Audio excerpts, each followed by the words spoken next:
Hello friends, welcome to my channel. आज हम लोग पढ़ेंगे प्रश्नावली 4 के बारे में। देखिए दिया हुआ है, जांच कीजिए कि क्या निम्न द्विघात समीकरण है। आपका क्वेश्चन दिया हुआ है पहला, x प्लस 1 का होल स्क्वायर बराबर 2 ब्रैकेट में x माइनस 3। चेक करना ये द्विघात समीकरण है कि नहीं है। तो कोई भी क्वेश्चन रहेगा पहले उसको हल करेंगे, सरलतम रूप में बदलेंगे, तब जाके बताएंगे कि द्विघात है कि नहीं। तो देखिए x प्लस 1 का होल स्क्वायर, सूत्र पढ़े होंगे a प्लस बी का होल स्क्वायर क्या होता है, A square plus B square plus 2ab। उसी सूत्र पे इसको रखेंगे तो हो जाएगा पहला x स्क्वायर प्लस 1 का स्क्वायर प्लस 2ab होता है, 2 गुणे a की जगह x और b की जगह 1 बराबर 2 में x का गुणा करेंगे 2x और माइनस 2 3 कितना हो गया 6। हल कीजिए तो ये x स्क्वायर प्लस 1 का वर्ग 1 होता है और 2 में x का गुणा होगा 2x और 2x में 1 का होगा तो 2x बराबर 2x माइनस 6। अब देखिए ये 2x से 2x कट जाएगा, क्योंकि प्लस है इधर आएगा तो माइनस ही हो जाएगा। ऐसे नहीं समझ में आ रहा है तो आगे देख लीजिए कैसे करेंगे। x square plus 1 plus 2x तो था ही, ये पूरा का पूरा दूसरी तरफ ले आएंगे तो प्लस 2x बराबर की दूसरी तरफ आएगा तो माइनस 2x और माइनस 6 जाएगा तो प्लस में 6 बराबर क्या बचा 0। अब 2x से 2x कट गया, आपका बचा x स्क्वायर प्लस 1 और 6 कितना होता है 7 हो गया। तो अब इसको देखा जाए तो x स्क्वायर प्लस 7 ये क्या है, द्विघात समीकरण है कि नहीं है क्योंकि चर राशि की अधिकतम घात कितना है 2 है। तो नीचे लिख देंगे कि द्विघात समीकरण है। ऐसे ही थोड़ा सा हल करके हम जान जाएंगे कि कौन सा द्विघात समीकरण है कौन सा नहीं है। देखिए दूसरा क्वेश्चन दिया हुआ है, x स्क्वायर माइनस 2x बराबर -2 ब्रैकेट में 3 माइनस एक्स। इसमें भी बताना है द्विघात है कि नहीं। तो इसको डायरेक्ट हम देख के नहीं बताएंगे कि द्विघात है कि नहीं, हल करेंगे। तो देखिए x square minus 2x, minus 2 में 3 का होगा तो माइनस 6 और माइनस माइनस प्लस 2 में x का गुणा होगा तो 2x।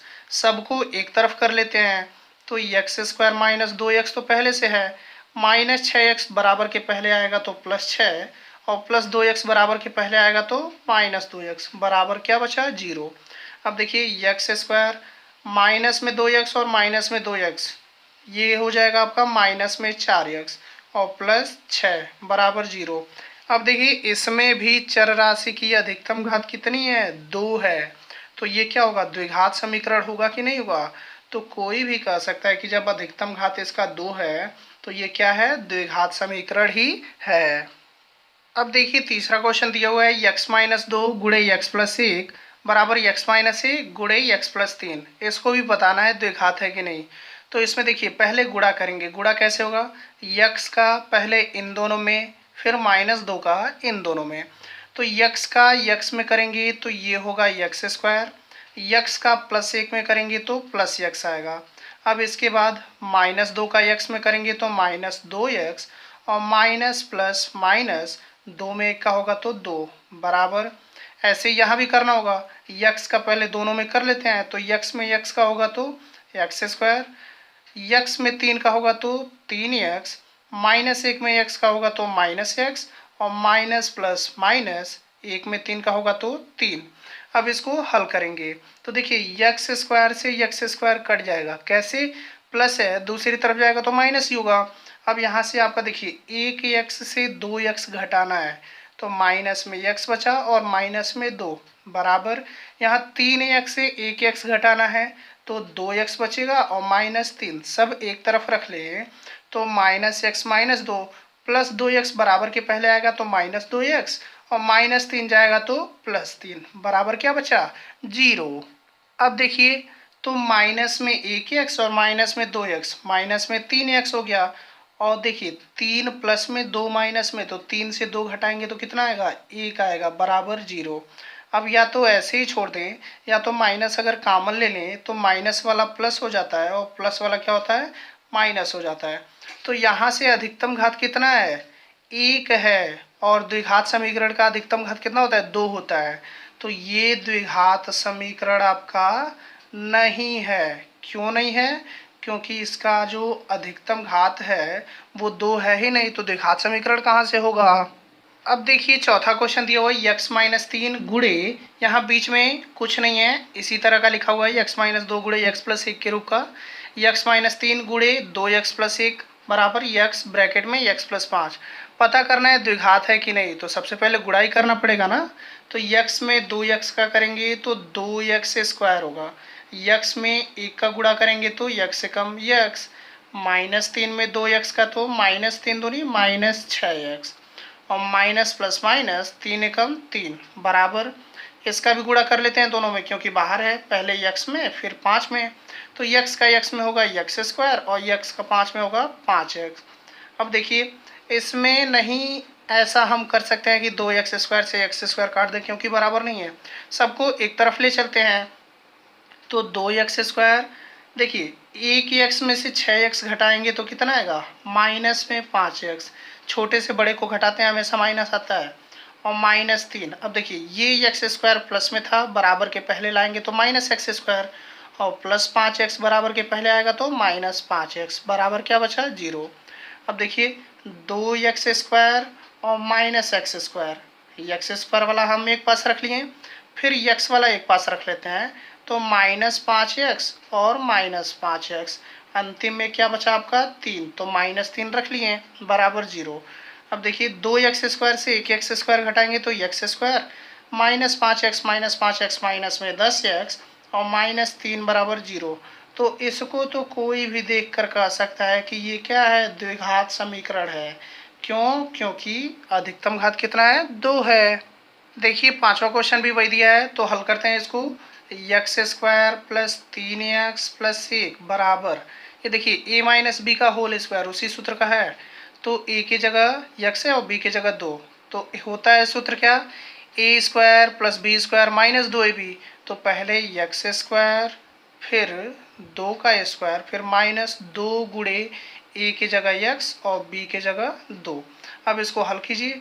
तो x square plus 3 x plus 1 बराबर, ये भी आपका यक्स स्क्वायर ही होगा, 2 का वर्ग 4।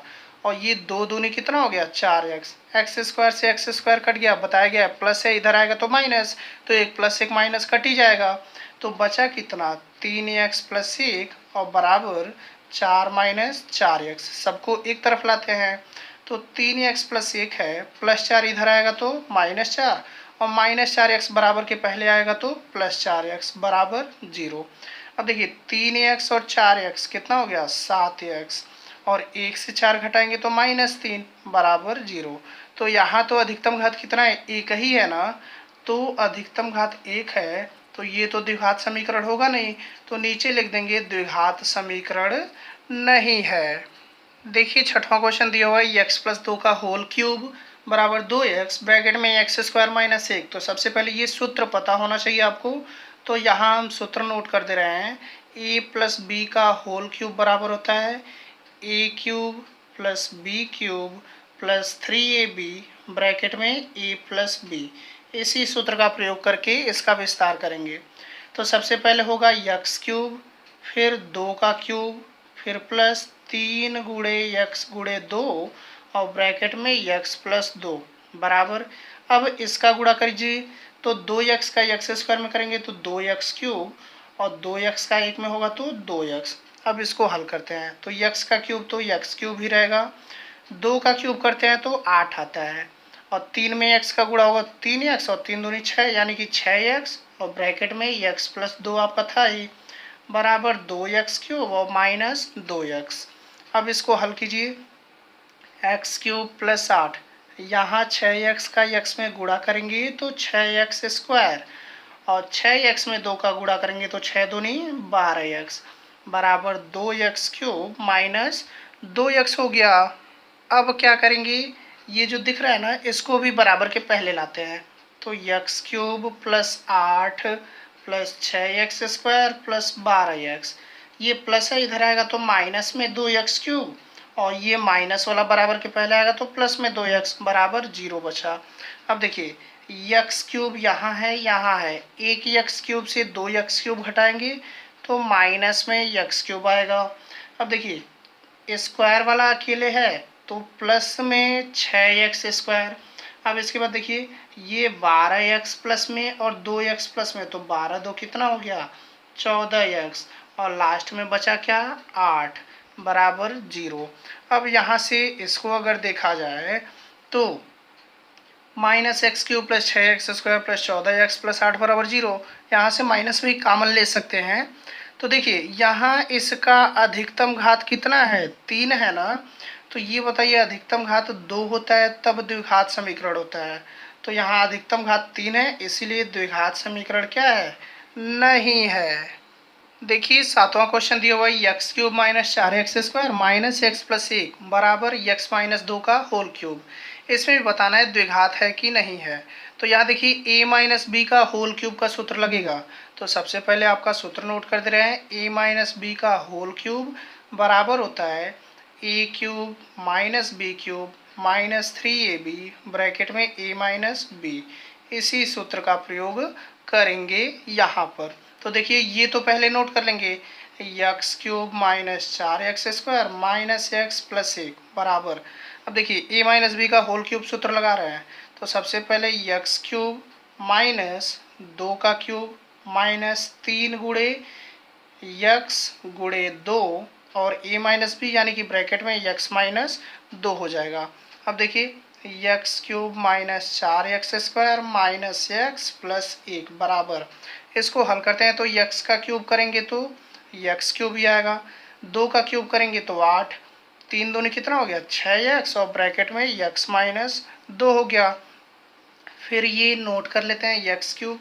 यहाँ देखिए एक्स क्यूब से एक्स क्यूब कट जाएगा क्योंकि प्लस से उधर आएगा तो माइनस हो जाएगा। तो ये तो आपका ख़त्म हो गया। तो बचा कितना, यहाँ माइनस में 4x² माइनस एक्स प्लस 1 बराबर ये माइनस 8 माइनस 6x में x का गुणा करेंगे तो माइनस 6x² और माइनस माइनस क्या हो जाएगा प्लस, और 6x में 2 का करेंगे तो 12x यानी कि प्लस में 12x हो गया। सबको एक तरफ कर लेते हैं।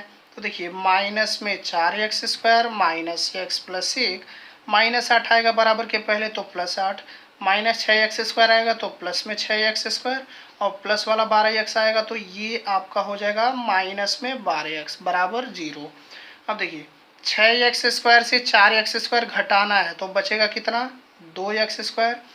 अब माइनस में 1x और माइनस में 12x तो माइनस में 13x और 8 और 1 कितना हो गया 9 हो गया बराबर 0। तो देखिए इसका अधिकतम घात कितना है 2 ही है ना, यहाँ 2 है यहाँ 1 है, अधिकतम घात कितना हुआ 2 है, इसलिए ये भी क्या है द्विघात समीकरण है। अब देखिए 8वां क्वेश्चन भी दिया हुआ है, पता करना है द्विघात है कि नहीं। तो सबसे पहले 2x का गुणा x में, फिर 2x का गुणा -3 में, फिर इसके बाद -1 का गुणा x में कर लेंगे और -1 का गुणा -3 में। तो चलिए गुणा करते हैं। 2x में x का गुणा होगा तो 2x², 2x में -3 का होगा तो -3 तो नहीं -6x हो जाएगा और -1 में x का होगा तो -x और माइनस माइनस प्लस 1 में 3 का गुणा करेंगे 3 बराबर। वही काम यहाँ भी करना है, पहले x का इन दोनों में तो x का x में होगा x², x का -1 में होगा -x, उसके बाद 5 का करेंगे दोनों में तो +5 में x का होगा तो 5x और प्लस और माइनस माइनस 5 एकम कितना हो गया 5। अब देखिए यहाँ इसको हल करेंगे थोड़ा तो 2x² माइनस में 6x और माइनस में 1x तो माइनस में 7x हो जाएगा, क्योंकि 2 या 2 से अधिक संख्या माइनस में रहता है, जोड़ लेते हैं और माइनस लगा देते हैं और +3 बराबर x²। यहाँ देखिए 5x से 1x घटाना है तो बचेगा आपका 4x माइनस 5। अब क्या करेंगे सबको एक तरफ लाते हैं। तो पहले इसको नोट कर लेंगे 2x² माइनस 7x प्लस 3। अब देखिए प्लस x² बराबर के पहले आएगा तो -x², प्लस 4x आएगा तो -4x और -5 जो है +5 हो जाएगा बराबर 0। अब इसको आगे हल करेंगे तो 2x² से 1x² घटाना है तो बचेगा कितना केवल x², माइनस में 7x और माइनस में 4x दोनों माइनस है, जोड़ लेंगे तो माइनस में 7 और 4 11x हो गया और 3 और 5 कितना होता है 8 होता है बराबर 0। तो ये हल करने पर मिला x² माइनस 11x प्लस 8 बराबर 0। तो इसमें सीधे सीधे दिख रहा है कि अधिकतम घात कितना है 2 है, इसीलिए ये क्या है द्विघात समीकरण है।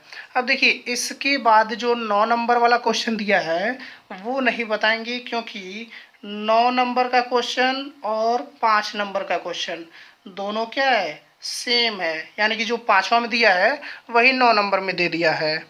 देखिए 10वां क्वेश्चन दिया हुआ है, निम्न स्थितियों को द्विघात समीकरणों के रूप में लिखिए। यानी कि इसके बाद जितना क्वेश्चन दिया उसमें द्विघात समीकरण आपको बनाना है। तो 10वां क्वेश्चन है कि दो क्रमागत धन पूर्णांकों का गुणनफल 306 है, हमें पूर्णांकों को ज्ञात करना है। तो देखिए क्रमागत धन पूर्णांक, तो सबसे पहले हम ये जान ले कि क्रमागत संख्या क्या होती है। तो क्रमागत संख्या मतलब होता है कि क्रम से आने वाला संख्या। जैसे 10 के बाद 11 आता है, 11 के बाद 12 आता है ना, तो वो क्रमागत संख्या हो गई। अब क्रमागत धन पूर्णांक, तो पूर्णांक तो पता ही होगा क्या होता है, प्लस वाली संख्या, माइनस वाली संख्या और जीरो। लेकिन धन पूर्णांक लेना है, यानी कि 1 2 3 4 ये हो गया। तो देखिए क्रमागत धन पूर्णांक, तो सबसे पहले इसमें मानेंगे कि माना जो पहली क्रमागत संख्या है वो आपका क्या है, यक्स है। तो पहली तो मान लिए। अब दूसरी क्रमागत संख्या क्या होगी, तो देखिए बताएं, क्रमागत मतलब क्रम से आने वाला। तो 5 के बाद 6 आता है, 6 के बाद 7 आता है। कैसे पता चला, 5 के बाद जो 6 आया, 5 में एक जोड़े हैं तब ना 6 आया। 6 के बाद जो 7 आया कैसे आया, एक जोड़े हैं तब आया। तो यहाँ पहली संख्या यक्स है, तो दूसरी संख्या निकालने के लिए एक जोड़ना पड़ेगा, यानी कि यक्स प्लस 1 हो जाएगी आपकी दूसरी संख्या। अब कहा है कि दो क्रमागत धन पूर्णांकों का गुणनफल 306 है, मतलब इन दोनों का गुणनफल 306 है। तो यहाँ से यक्स में यक्स प्लस 1 का गुणा करेंगे तो बराबर किसके हो जाएगा, 306 के, क्योंकि प्रश्न में वही कहा है। तो इसको हल करके द्विघात समीकरण बना लेते हैं। यक्स में यक्स का गुणा होगा यक्स स्क्वायर, यक्स में 1 का होगा तो यक्स बराबर 306, प्लस 306 इधर आएगा तो माइनस, तो x square plus x minus 306 बराबर 0। और ये बन गया आपका द्विघात समीकरण। और क्वेश्चन में भी वही कहा था कि द्विघात समीकरण बनाने के लिए क्या करना है, हमको द्विघात समीकरण के रूप में ही लिखना है।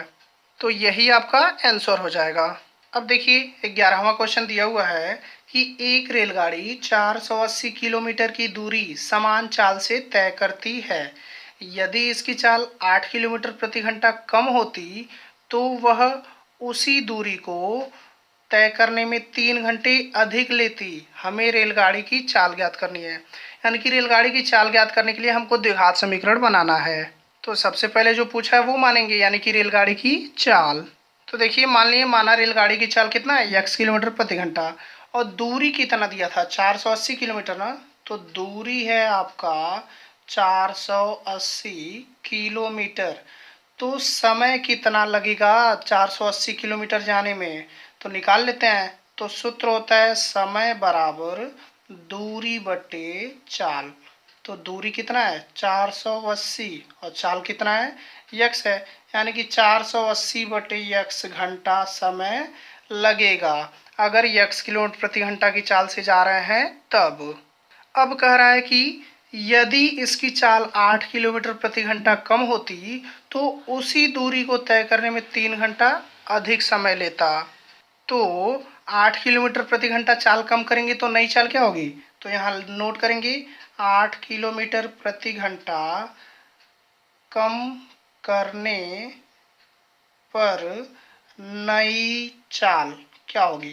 पहले यक्स था, अब 8 कम कर दिए मतलब घटा दीजिए, तो यक्स माइनस 8 किलोमीटर प्रति घंटा। और दूरी कितना है, तो लिखा हुआ था वही दूरी, उसी दूरी को तय करने में, तो वो दूरी कितना था 480 किलोमीटर। और कह रहा है कि उसी दूरी को तय करने में 3 घंटा अधिक लग रहा है। तो पहले जो समय लगता था वो 480 बटे यक्स लगता था। देखिए यहाँ निकाला गया है, पहले समय 480 बटे यक्स लगता था जब चाल यक्स था, लेकिन अब जब चाल 8 घटा रहे हैं तो कह रहे हैं 3 घंटा अधिक लगेगा, यानी कि प्लस 3 करेंगे तो ये आपका नया समय हो जाएगा। तो देखिए चाल भी पता है, दूरी भी पता है, समय भी पता है। तो सूत्र आप लोग पढ़े ही होंगे, चाल बराबर दूरी बटा समय, और इसी सूत्र में मान रख के क्या करेंगे, हल करेंगे। तो चलिए मान रखते हैं, चाल कितना है आपका यक्स माइनस 8, तो यक्स माइनस 8 दूरी कितना है 480 और बट्टे समय आपका ये है ना, तो समय नोट कर लीजिए 480 बट्टे यक्स प्लस 3। अब यहाँ से बटा एक करके तिर्यक गुणा तो कर ही सकते हैं, तो यक्स माइनस 8 का गुणा इसमें होगा और 480 का गुणा एक में होगा। तो देखिए आपका इतना आएगा। अब यक्स का गुणा कर लेते हैं, तो यक्स का गुणा जब इसमें करेंगे तो यक्स से यक्स कट जाएगा, केवल 480 बचेगा, यानी कि 480 यक्स में 3 का होगा तो 3x और माइनस देखिए यहाँ जो है 8 का गुणा करना है इसमें, तो गुणा करेंगे तो देखिए गुणा कर लेते हैं, पहले तो माइनस ही रहेगा। 8 में 8 का 64, 6 8 सौ के 32, 6 38, यानी कि 3840 बटे एक्स आएगा। और माइनस और प्लस, माइनस 3 में 8 का होगा तो 24 बराबर 480। 480 से 480 कट जाएगा, क्योंकि प्लस है इधर आएगा तो माइनस हो जाएगा और कट जाएगा, प्लस माइनस बराबर रहेगा। तो अब आपका बचा जो यहाँ नोट कर लीजिए, या देखिए बटा एक करके हम लौसा भी तो ले सकते हैं ना, तो सबका एक करके हम लौसा लिए हैं, तो यहाँ यक्स आएगा, एक से यक्स में भाग देंगे यक्स, यक्स का गुणा 3x में होगा तो 3x स्क्वायर, यक्स से यक्स तो एक बार में कट जाएगा, एक का गुणा इसमें करेंगे तो वही आएगा, यानी कि 3840 और माइनस एक से यक्स में भाग देंगे यक्स, यक्स का 24 में होगा तो 24x बराबर यहाँ क्या बचा, कुछ नहीं बचा, जीरो। तो जीरो बटा एक कर लीजिए और तिर्यक गुणा कर लीजिए, तो इसका गुणा जब एक में होगा तो वही आएगा, यानी कि 3x square minus 3840 minus 24x बराबर जीरो में x का होगा तो जीरो हो जाएगा। अब यहाँ से क्या करेंगे, तो सब में 3 कामन है, 3 कामन ले लीजिए, तो 3 से 3 कट गया एक्स स्क्वायर, 3 से भाग देंगे तो 3 एकम 3, 3 दूनी 6, 3 अठे 24, 1280 आएगा और यहाँ 8 यक्स आएगा बराबर जीरो। ये 3 गुणे में उधर जाएगा तो बटे में हो जाएगा, तो जीरो में किसी भी संख्या से भाग देंगे जीरो, यानी कि 3 खत्म हो गया। तो यक्स स्क्वायर इसको पहले लिख ले तो माइनस 8x और माइनस 1280 बराबर जीरो। और यही क्या है, आपका द्विघात समीकरण है जो हमें बनाना था। देखिए 12वां क्वेश्चन दिया हुआ है, एक आयताकार भूखंड का क्षेत्रफल 528 वर्ग मीटर है, क्षेत्र की लंबाई चौड़ाई के दोगुने से एक अधिक है, हमें भूखंड की लंबाई और चौड़ाई ज्ञात करनी है। तो इसमें लंबाई और चौड़ाई ज्ञात करने के लिए हमको क्या करना है, द्विघात समीकरण बनाना है। इसमें फिगर नहीं दिया है, फिगर हम समझाने के लिए बनाए हैं। तो देखिए दिया है लंबाई चौड़ाई के दोगुने से एक अधिक है, तो पहले तो चौड़ाई पता होना चाहिए ना। तो चौड़ाई मान लिए अगर x मीटर है तो लंबाई क्या होगा, लंबाई के बारे में बताया कि लंबाई जो है चौड़ाई के दोगुने से, चौड़ाई के दोगुने से एक अधिक है, तो एक अधिक करने के लिए एक जोड़ेंगे, यानी कि लंबाई 2x प्लस 1 है और चौड़ाई कितना है x है। तो यहाँ सबसे पहले मान लेंगे कि माना जो भूखंड है, भूखंड की चौड़ाई कितना है, चौड़ाई अगर हम x मानते हैं तो जो लंबाई है, लंबाई कितनी होगी 2x प्लस 1 होगी ना, क्योंकि कहा भी है कि जो लंबाई है चौड़ाई के दोगुने से एक अधिक है, तो चौड़ाई का दोगुना 2x और एक अधिक मतलब एक जोड़ दिए। अब लिखा था कि क्षेत्रफल कितना है 528 वर्ग मीटर, तो देखिए आयताकार भूखंड का क्षेत्रफल है 528 वर्ग मीटर। तो आयत के क्षेत्रफल का सूत्र क्या होता है, लंबाई गुणे चौड़ाई बराबर कितना 528, लंबाई आपका है 2x प्लस 1, तो लिख लीजिए 2x प्लस 1 गुणे चौड़ाई है x, तो x बराबर 528। अब हल कर लीजिए, तो 2x में x का गुणा होगा तो 2x स्क्वायर और 2x यहाँ देखिए एक में x का गुणा होगा तो x बराबर 528। गुणा कैसे हुआ, पहले 2x का x में फिर 1 का x में, प्लस 528 बराबर के पहले आएगा, तो ये हो जाएगा आपका माइनस में 528 बराबर क्या हो गया जीरो। और यही आपका द्विघात समीकरण है जिससे हमको क्या पता चलेगा, भूखंड का लंबाई और चौड़ाई। अब देखिए 13वां क्वेश्चन दिया हुआ है, रोहन की माँ उससे 26 वर्ष बड़ी है, उनकी आयु का गुणनफल अब से 3 वर्ष पश्चात 360 हो जाएगी, हमें रोहन की वर्तमान आयु ज्ञात करनी है। तो सबसे पहले रोहन का आयु ज्ञात करना है, तो मानेंगे रोहन की आयु, तो लिखेंगे माना रोहन की आयु ये कितनी है, इसको मान लीजिए x वर्ष है। तो रोहन की माँ की आयु क्या होगी, लिखेंगे रोहन के माँ की आयु कितनी होगी। बहुत ही आसान है, देखिए लिखा था कि रोहन की माँ उससे 26 साल बड़ी है, यानी कि माँ 26 साल बड़ी है। तो रोहन x वर्ष का है, तो इसमें 26 जोड़ देंगे तो रोहन की माँ की उम्र पता चल जाएगी, क्योंकि रोहन की माँ क्या है, 26 वर्ष बड़ी है। अब देखिए क्वेश्चन में कहा था कि उनकी आयु का गुणनफल अब से 3 वर्ष पश्चात, यानी कि 3 साल के बाद जो उनकी आयु होगा उसका गुणनफल 360 हो जाएगा। तो सबसे पहले हम ये पता कर लें कि 3 साल बाद उनकी उम्र क्या होगी। तो लिखेंगे 3 वर्ष बाद, 3 वर्ष बाद रोहन की आयु। अब ये बताइए इस समय x वर्ष का है, तो 3 साल बाद क्या होगा, 3 और बढ़ जाएगा, यानी कि x प्लस 3 हो जाएगा। ऐसे ही 3 वर्ष बाद किसका निकालेंगे, रोहन के माँ का निकालेंगे। तो लिखेंगे रोहन के माँ की आयु। अब देखिए इस समय x प्लस 26 है, तो 3 बढ़ जाएगा, तो कितना हो जाएगा, 26 3 29, यानी कि x प्लस 29 वर्ष। अब क्वेश्चन में कहा था कि 3 वर्ष बाद जो है उनका गुणनफल, आयु का गुणनफल, देखिए लिखा है उनकी आयु का गुणनफल कब, 3 साल बाद 360 हो जाएगा। तो 3 साल बाद ये दोनों उम्र हम निकाल लिए, तो इसका गुणनफल 360 होगा ना, यानी कि x प्लस 3 में गुणा करेंगे x प्लस 29 का, तो ये आएगा कितना, 360। तो गुणा कर लेते हैं, तो देखिए x का x में तो x स्क्वायर, x का 29 में होगा तो 29x, फिर 3 का x में तो 3x, और 29 में 3 का होगा तो ये 87 बराबर 360। अब देखिए x स्क्वायर प्लस 29 और 3 कितना हो गया, 32x, और प्लस 87 बराबर 360 है। बराबर के पहले लाएंगे तो माइनस में 360 बराबर 0 हो गया। अब x स्क्वायर प्लस 32x, अब करना क्या है, 87 से 360 को घटाना है, तो घटा लेते हैं। तो देखिए 0 है, यानी कि 10 से 7 जाएगा 3, और 5 15 60 गया 7, 273 माइनस में आएगा, यानी कि x square plus 32x minus 273। इसी द्विघात समीकरण के द्वारा हम क्या कर सकते हैं, रोहन की आयु को हम ज्ञात कर सकते हैं। तो यहाँ आपका प्रश्नावली 4 समाप्त हो गया। वीडियो पसंद आया तो लाइक शेयर और चैनल को सब्सक्राइब जरूर कीजिएगा। मिलते हैं नेक्स्ट वीडियो में। Thank you, thanks for watching.